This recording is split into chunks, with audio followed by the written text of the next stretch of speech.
What's going on, everyone? My name is Brandon Hainline, and if you're looking to purchase a new Jeep Wrangler 4xe, you have come to the right place. Today, we are going to take a deep dive into all the reasons you should or shouldn't buy the all-new electric Jeep Wrangler.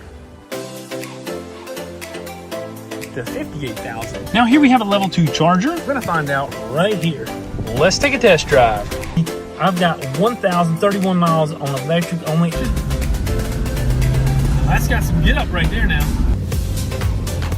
Now today we're going to find out, is this vehicle right for you? Now I'm sitting in the all-new electric Jeep Wrangler Hybrid, and there are a lot of features that the 4xe offers that the other Wranglers just don't have. Now I'm not going to just talk about these features. I'm going to take a deep dive into the actual ownership of the vehicle. As you see, I've owned this vehicle for over a month now, and there's a lot of things that the other Jeep Wrangler reviews are just not telling you.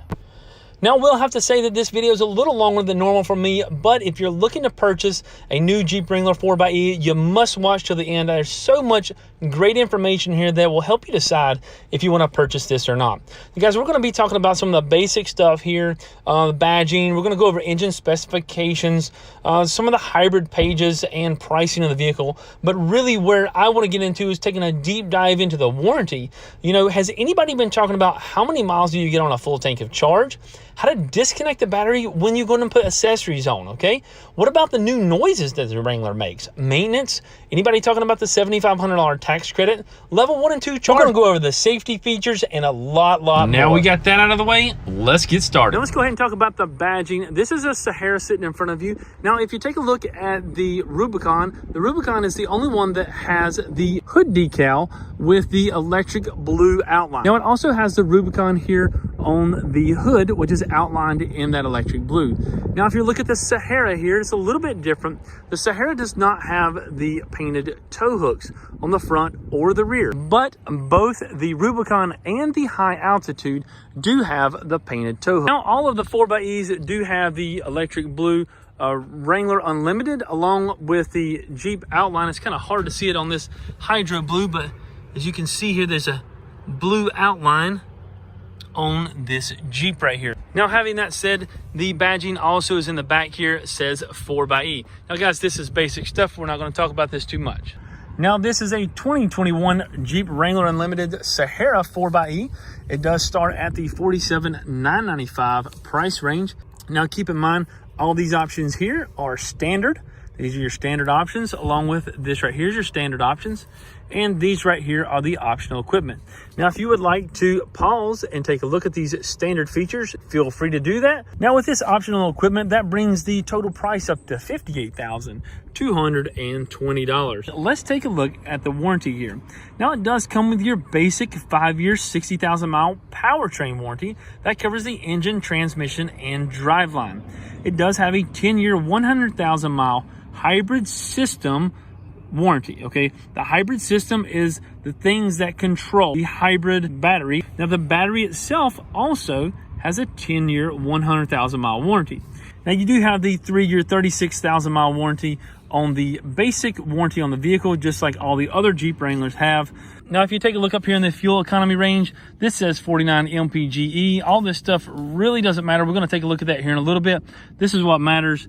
All electric range, 21 miles. That's really not that great, but is a great start for Jeep. And I think they've done a wonderful job on putting this 17 kilowatt battery in here to get us 20 miles of electricity. Now let's talk about some of the weird noises that you're gonna have on the 4xe that's not on the normal Wrangler. Now, the noises can get really funky on the new 4xe, and as the vehicle just sits here in the run position, it's really quiet. Now, the only thing you can really hear is over here in the driver's well area is the power steering pump. If you listen closely, you can hear it. Okay, this is not that loud, and you can't notice it over much. I will tell you this, the air condition, when we turn it on, it's going to get really loud, okay? Not the blower, not talking about the blower being loud. Let's go ahead and put it to panel. We're talking about the actual AC compressor itself. As we can hear, you can hear the fans kicking in.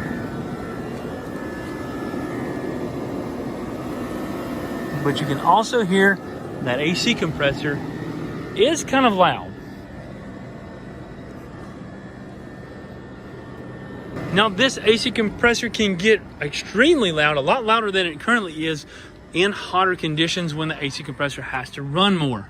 Now I'm going to go ahead and cut the air conditioner off, and I'm going to pull it down into drive, and I'm going to show you the Pedestrian module, what it sounds like. It is also over in the right front fender well. As you can hear, it's a little droning type of noise. You can also hear that high-pitched power steering pump. Now this is a first for the Jeep Wrangler. This is a new electric fuel door. The Jeep Wrangler has never had that, but when we push it, as you can see, there was just a small delay there in the electric opening of that. It wants to make sure that we depressurize the system before you're allowed to open up that gas tank. Now this could take from anywhere from 10 up to 15 seconds. So just beware that if it does take a while to open, there is not something wrong with it. Now, if for some reason this fuel door actuator is broken, we also have a safety right here. We can pop this open. Oh, that's how you do it. And we can pull this string, which opens up that door on the outside. That's just a manual release, and that's something you'll need to know also.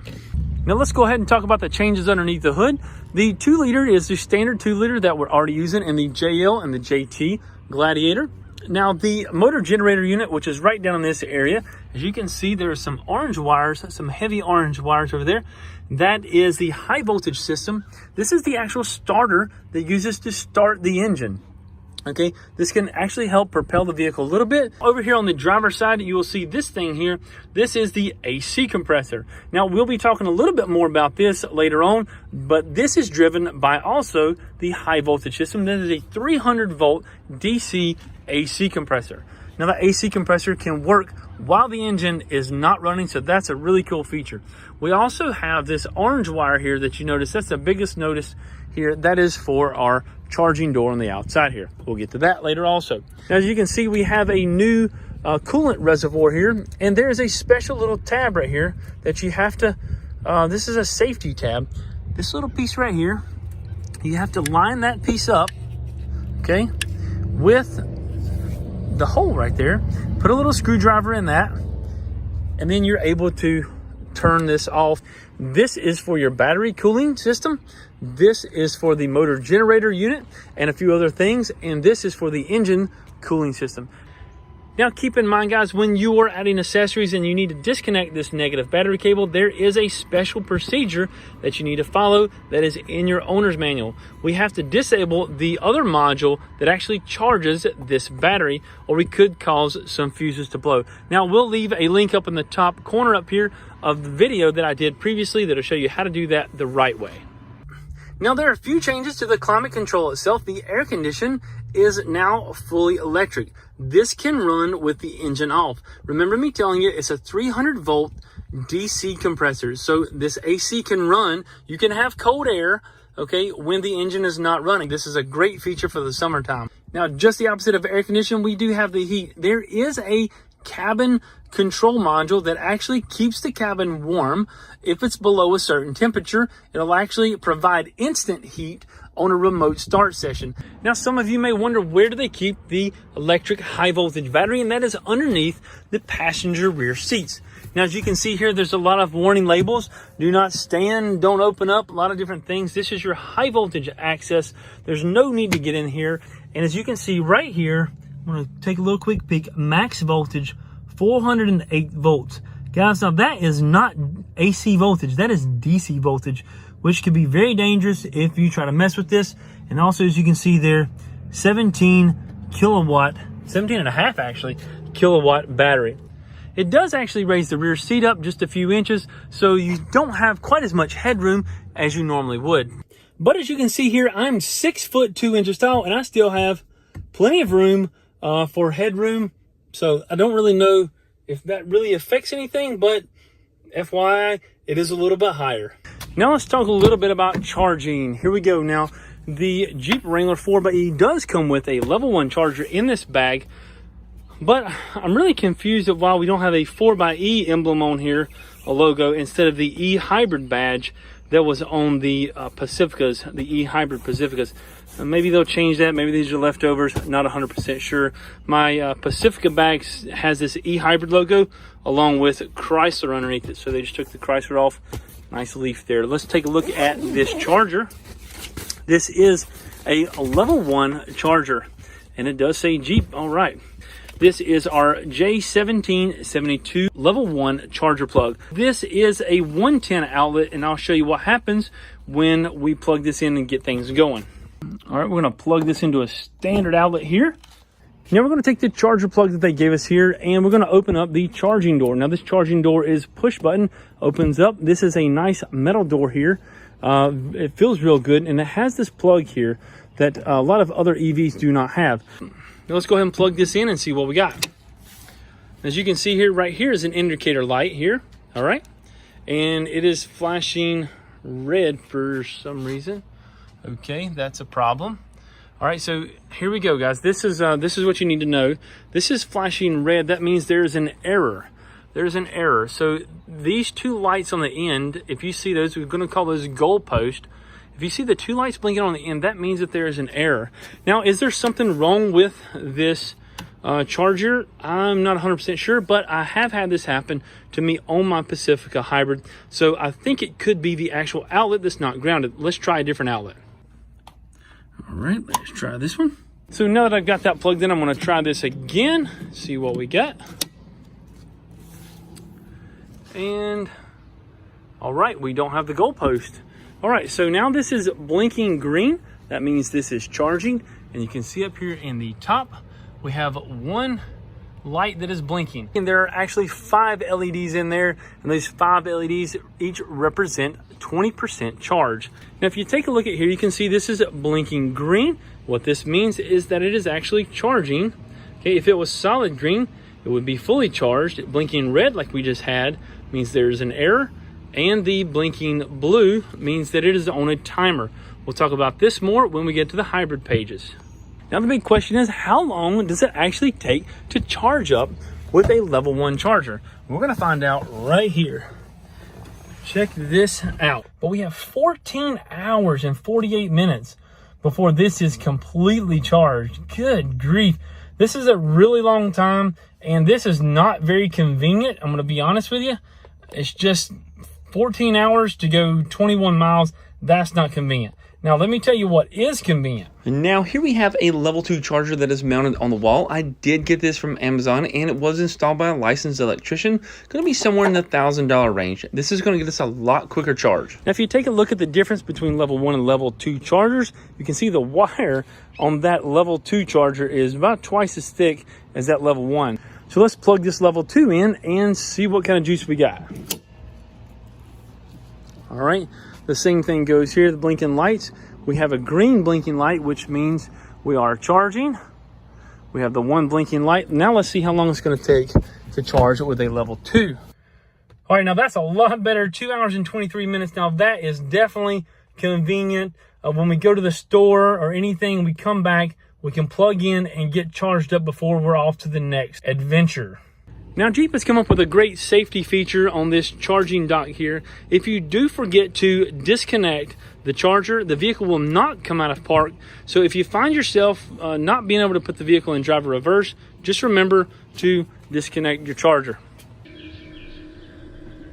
Now we're going to go ahead and get out on the test drive, but as you can hear there, in electric mode only on takeoff, there are some interesting electrical noises that are normal. Now, how much is electricity? It's very cheap here in the state of North Carolina. We pay about 12 cents a kilowatt. And if you do the math, and I've actually charged up my car at the house and I've done the math, it comes up to about $1.85 per charge, which is somewhere around the $50 range a month if you charge it every night.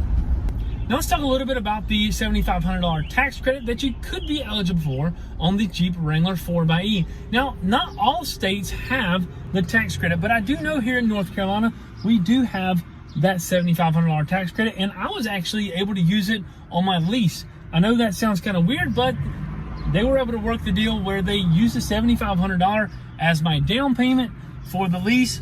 Now, I won't be able to collect that on the back end on my taxes, but hey, I was able to use it for a down payment, so that's a great thing.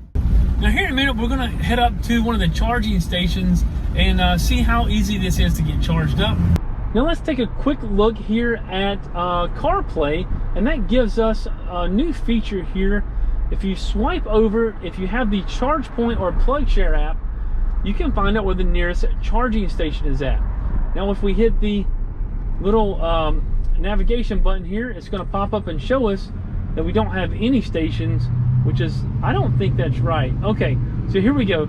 As you can see here, we have Crossroads Shopping Center, Chademio, and CCS charging. Now this does not say that we have J1772 charging, so let's find out. Let's pull over here to this this charging station and see what we got here.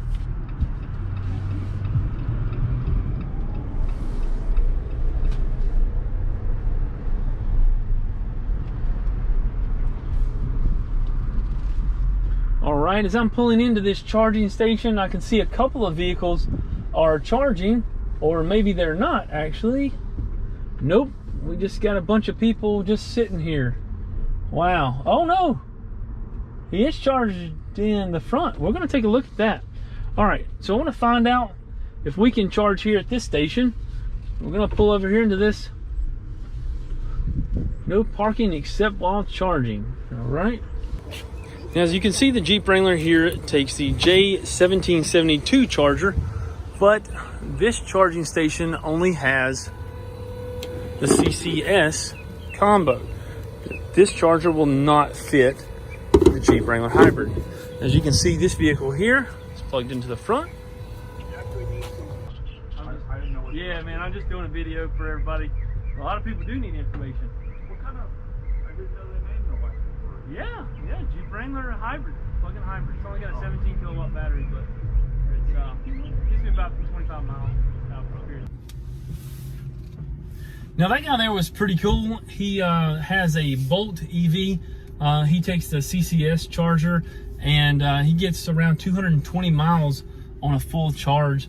The guy's actually from Texas, so obviously you can drive long distance. He said that there's chargers that are about 100 miles apart. Electrify America has done that.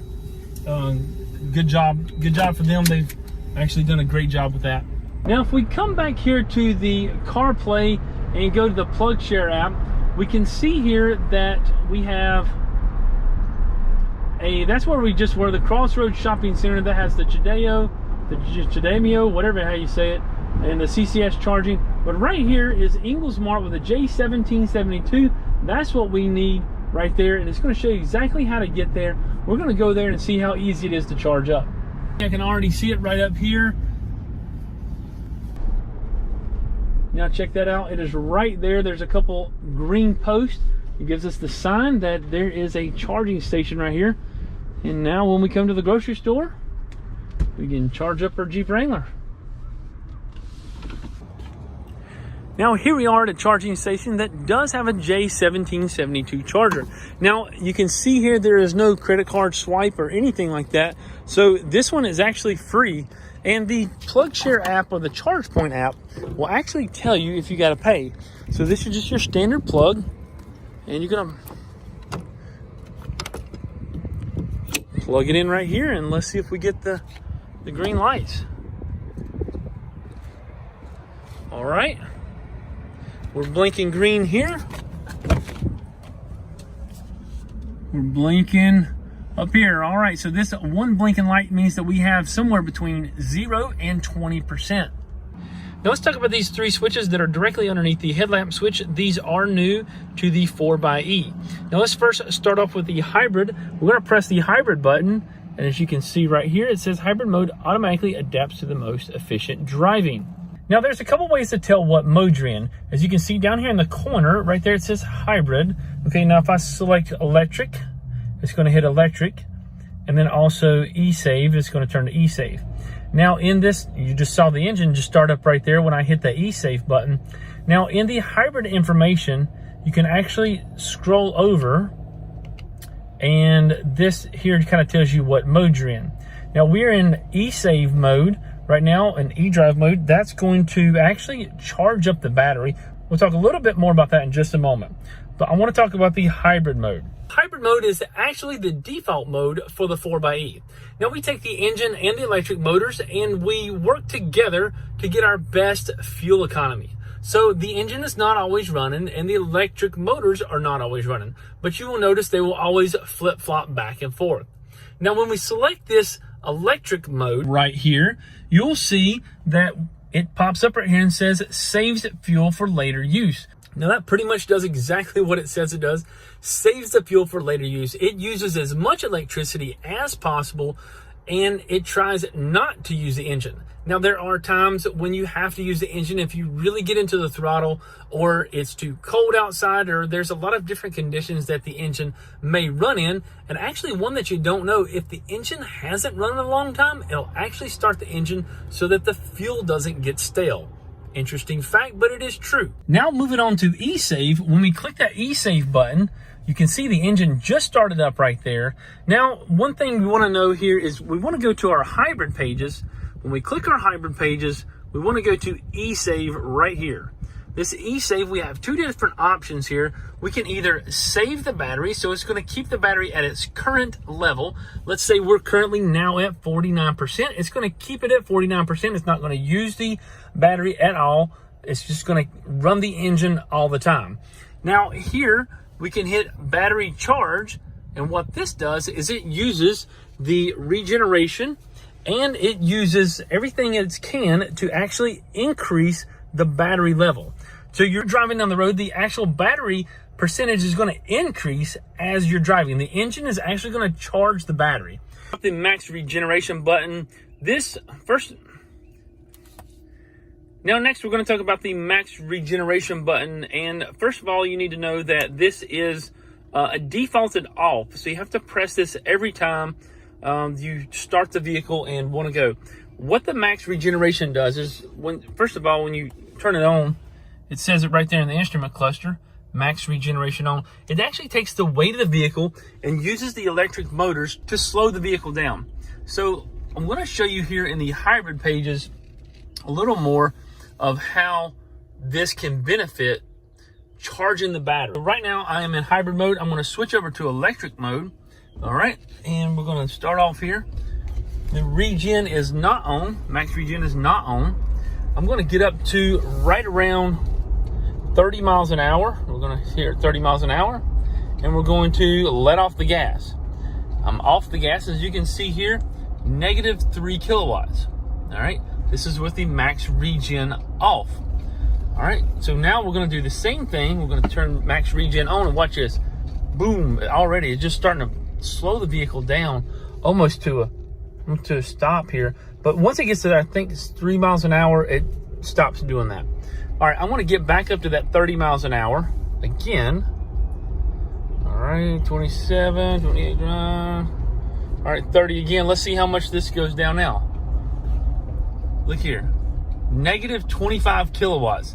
And you can just feel the weight of the vehicle and the electric motor just slowing the vehicle down drastically. And as you can see right there, it is. It's at, I think it's 3 or 4 miles an hour now. It's starting to roll. But this is an awesome feature for the 4xe. I really like this. Talking about performance here, the Jeep Wrangler has 375 horsepower and 470 foot-pounds of torque. Now we get this powerhouse from the 2-liter turbo and also from that electric motor. Now this thing's really got some pickup when you get on the gas here. Now that's got some get up right there now.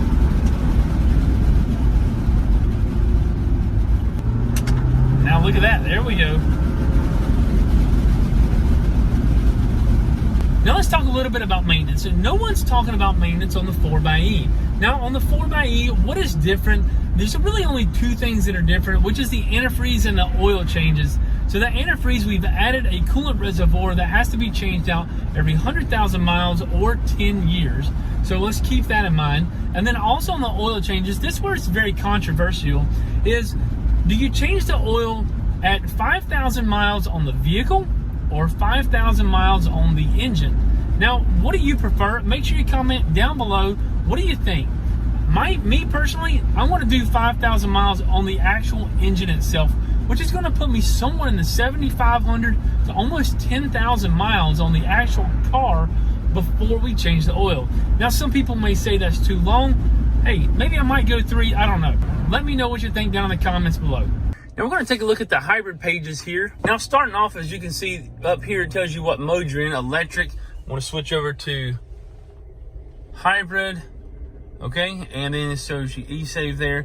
Now when you hit Esave, you can see the engine kicks on.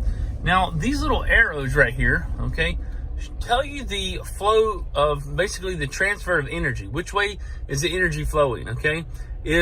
So when it's in this Esave mode, the engine is actually the orangish color, and it's showing you that the power transfer of energy is going from the engine to the wheels. Now if we pull it down into 4 high, you can see it shows all 4 wheels. Now let's go ahead and put it in electric mode, and you can see that it'll all be green once this turns all electric, and there it is.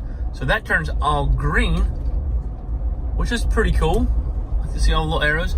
Now whenever you let off the gas, you're in max generations, you can see the arrows change. That means that we're charging the battery. We're taking all the energy from stopping the vehicle and putting it right into that battery. As you can see here in the driving history, we have this nice little graph here. Anything in the green is electric miles, and anything here in the yellow means that the engine was running at the time. So, you know, this is a pretty awesome thing that you can look at. Next down is the charging schedule. Now you would use this if you have different rates at night versus during the day. So basically you would enable this, okay? And then you would set the time on weekdays. You would come in here and set it up to start maybe at 12 midnight. And then it would run all the way until, let's just say, you know, it takes 3 hours. There you go, 3 or 4 a.m. All right. So, or charge until full. There you go. Charge until full. All right. Come back here. Save schedule. Yes. So now if you have it plugged in, it actually won't charge until this time it hits. Now you can set the weekdays and the weekends for different charge rates. I'm actually going to turn that back off because my rates are always the same. Now guys, you can really get some good gas mileage out of the Jeep Wrangler 4xe. Currently I have 2,267 miles on it, but on this trip odometer, I have 2,254 miles. That's the difference of when I purchased it. I have not reset this monitor yet. And over the life of this vehicle, 2,000 miles, I've gotten 31 miles a gallon. Now, I have gotten over 700 miles to a tank of gas.